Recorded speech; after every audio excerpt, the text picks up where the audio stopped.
E aí, investidores, sejam bem-vindos de volta.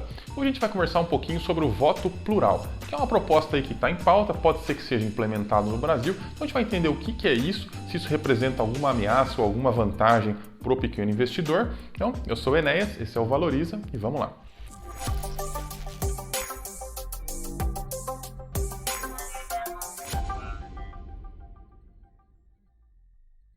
Bom, queria começar dizendo que o debate político não é bem-vindo nesse canal, a gente não faz política aqui, não falo sobre partido A, partido B, não me interessa quem propôs essa ideia. O que interessa aqui é a gente debater o que está acontecendo e como é que isso pode nos afetar e até mesmo o que a gente pode aprender com essa história toda. Então, vamos lá para a história. Tem uma medida provisória que foi assinada pelo presidente no dia 29 de março, cujo objetivo é facilitar o ambiente de negócio, melhorar o ambiente de negócio, modernizar, desburocratizar. Hoje o Brasil é o número 124 no ranking de melhores para se fazer negócio. O objetivo dessa medida provisória é chegar pelo menos até o 100º, tá dentro dos 100 melhores países, o que, vamos lá, não deve ser tão difícil assim. E depois eles têm lá outros objetivos de chegar até os 50, até os top 50 melhores para se fazer negócio. Não sei se isso vai dar certo, não sei se vão conseguir, mas enfim, o objetivo da medida provisória é esse. E essa medida provisória ela tem algumas coisas assim, até que interessantes. Por exemplo, ela propõe unificar o cadastro das empresas todos só baseado no número do CNPJ, eliminando algumas etapas, alguns registros estaduais e municipais. Tem algumas coisas no sentido de proteger minoritários, até com questão do aprimoramento da comunicação, melhorar a questão das assembleias para os minoritários, proibir presidente do conselho de administração de acumular outros cargos. Então, quer dizer, algumas coisas aí para melhorar a governança de forma geral, diminuir a burocracia do comércio exterior, diminuir a burocracia até mesmo da profissão de tradutor juramentado, que hoje é uma coisa um pouquinho complicada, querem instituir um sistema para recuperar crédito, para agilizar a cobrança, agilizar a recuperação de crédito, enfim, tem um monte de coisa lá, a maior parte delas é interessante. Se você tem curiosidade, dá uma lida na medida provisória, eu vou deixar o link para vocês na descrição. Mas o que acontece é o seguinte, quando uma medida provisória é uma lei temporária, ela precisa que o Congresso vote essa lei. Então a medida provisória vai para o Congresso e lá eles ficam debatendo e vão votar esse negócio. Mas eles podem, lógico, fazer mudanças nessa lei. Nesse caso, uma proposta que me chamou muita atenção, que o relator diz que vai incluir no projeto, é a questão do voto plural. O que é o voto plural? É o seguinte, é uma classe de ações diferente que tem um número maior de votos. Por exemplo, você tem a ação ON, que é a ação ordinária, que é a ação que todos nós devemos ter.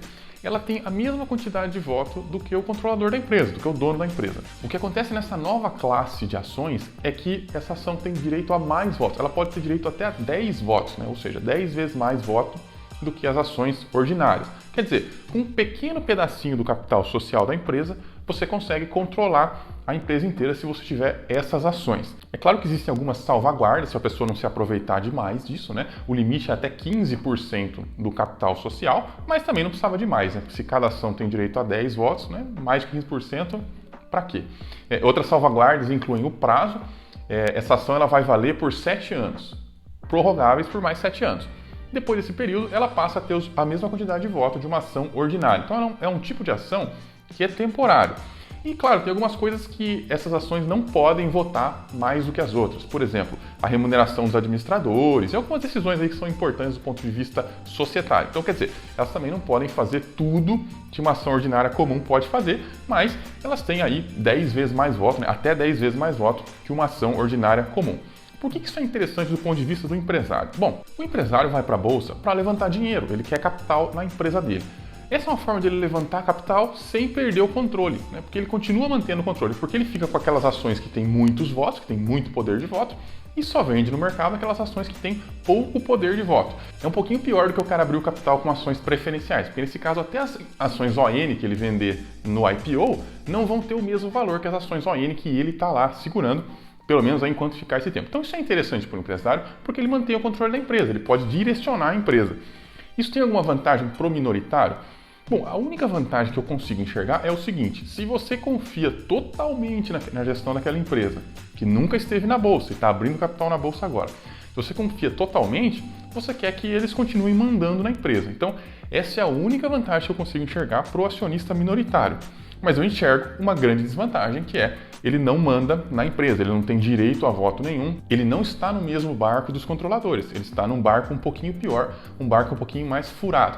Quem manda mesmo são os controladores. Bom, O que eu penso disso? O que eu penso dessa situação toda agora que eu expliquei para vocês o que está acontecendo? Em primeiro lugar, isso ainda é uma não notícia. Isso não aconteceu ainda. É só uma proposta que está circulando lá no Congresso. Pode ser que isso nem passe. Frequentemente as coisas circulam lá e não passam mesmo. Então é uma não notícia. Não precisa entrar em pânico. Eu só estou trazendo esse assunto aqui porque eu acho que ele pode nos ensinar algumas coisas e construir na gente um certo pensamento crítico, principalmente no que diz respeito à governança. Porque é óbvio que isso é um retrocesso em termos de governança, né? Se a gente fala, mas nos Estados Unidos é permitido. Realmente, nos Estados Unidos é permitido, você tem ações lá que têm direito a mais votos. Mas isso é mal visto. O mercado enxerga isso como um pontinho negativo ali na governança. Boa governança dita que todas as ações têm o mesmo direito a voto e quem tem mais ações tem mais direito a voto, né? Quem é mais dono da empresa manda mais na empresa, mas proporcionalmente ao capital que você tem ali investido, né? Ao seu risco ali alocado na empresa. Tanto que na reportagem eles citam o exemplo da XP. A XP foi abrir o capital lá nos Estados Unidos, né, com sede nas Ilhas Caimã, inclusive, nada suspeito, porque eles queriam essa opção aí de ter o voto plural e manter o controle da empresa e tal. Vamos lá, né? XP não é exemplo de boa governança para ninguém. Não estou dizendo que a empresa não é boa, que ela não é fiel, não estou dizendo nada disso. Mas não é um bom exemplo de governança. Isso não sou eu falando. Qualquer analista em escala global vai entender que uma empresa que tem várias classes de ação tem uma governança pior do que uma empresa que tem uma classe só de ação, desde que todo o resto seja igual, né? Claro, eu não estou dizendo que, porque tem duas classes, então a governança é ruim, não presta. Não, não é isso. Mas é um sinal, é um pontinho negativo ali na questão da governança. Isso mostra que o empresário só quis abrir o capital, ele só quis o dinheiro, né? Ele só quis pegar o dinheiro do mercado, mas não quer entregar o controle. O que, vamos lá, é um mau sinal, né? Porque o que impede esse cara, esse empresário que abriu o capital quando a bolsa está lá em cima, na máxima histórica, aproveitar um momento de queda muito forte na bolsa e fechar o capital? Isso acontece, frequentemente isso acontece com empresa nova, empresa de IPO. Imagina uma empresa que foi aberta desse jeito, só a fim de tirar dinheiro do mercado. O cara vai lá, tira o dinheiro do mercado, levanta lá, 10 bilhões na bolsa. Aí, daqui a 5 anos, a bolsa cai 50%, o cara vai lá e fecha o capital da bolsa, compra tudo de volta por 5 bilhões. O cara lucrou, o cara fez uma venda descoberto na bolsa, né? Isso já aconteceu, infelizmente. As empresas tomam esse tipo de decisão, pode ver. A gente está tendo um monte de IPO agora, por quê? Porque a bolsa está na máxima, né? Se a bolsa estivesse lá embaixo, lá na crise, ninguém ia estar fazendo IPO. Então é mais ou menos isso que acontece e eu tenho essa preocupação. Quem abre o capital mal aberto pode querer fechar num momento aí que não vai ser bom para o acionista de longo prazo. É como abrir o capital com ações preferenciais ou únicas, né? Você está abrindo capital, mas não está abrindo direito, né? Você está ali dividindo mais ou menos os resultados da empresa, mas não está dividindo o controle. Mas uma coisa para a gente perceber é o seguinte: isso só vai valer para IPO, só vai valer para empresa nova. Obviamente que uma empresa velha não pode simplesmente falar, não, essas ações aqui agora vão ser, né, de voto plural. Não, o voto plural é uma coisa para empresa nova, para empresa que ainda vai entrar na bolsa. E um grande benefício que isso tem é o seguinte: como as empresas vão ter a opção de fazer isso, se elas escolherem fazer isso aí, se elas escolherem ter o voto plural, a gente já sabe que a intenção da empresa não é boa na bolsa, a gente já sabe que a intenção do controlador não está em linha com a intenção do investidor de longo prazo, com a intenção do pequeno investidor. Então a gente simplesmente fica de fora. É isso que eu vou fazer. Escolheu ter voto plural, não serei acionista. Eu já não gosto mesmo de IPO, porque eu acho IPO muito perigoso, empresa nova, não tem balanço, não tem auditoria e tal. Geralmente você recebe algumas surpresas aí quando você entra em empresa nova ou IPO recente. Mas, quando ela tem ainda voto plural, é uma coisa a mais para eu ficar de fora. O cara não quer dividir o controle da empresa, quer no máximo pegar o meu dinheiro para investir no negócio dele. Isso eu não quero fazer. Então, é um sinal, isso é uma vantagem, porque até hoje as empresas não têm essa possibilidade. Agora que elas têm essa possibilidade, a gente pode observar quem vai aceitar isso aí, quem vai tomar o voto plural para si e quem não vai tomar. Isso se esse negócio todo passar, né, gente? A gente nem sabe se isso aí vai funcionar ou não sabe se esse negócio vai rolar no Brasil. É engraçado que uma das piores coisas do mercado americano a gente está tentando copiar. Mas enfim, faz parte do jogo, né? E a minha pergunta para você hoje é: o que você acha do voto plural? Será que aquela pequena vantagem vale a pena? Ou será que isso vai piorar o mercado de ações do Brasil como um todo? A gente vai andar para trás? Ou só vai atrapalhar quem aderir?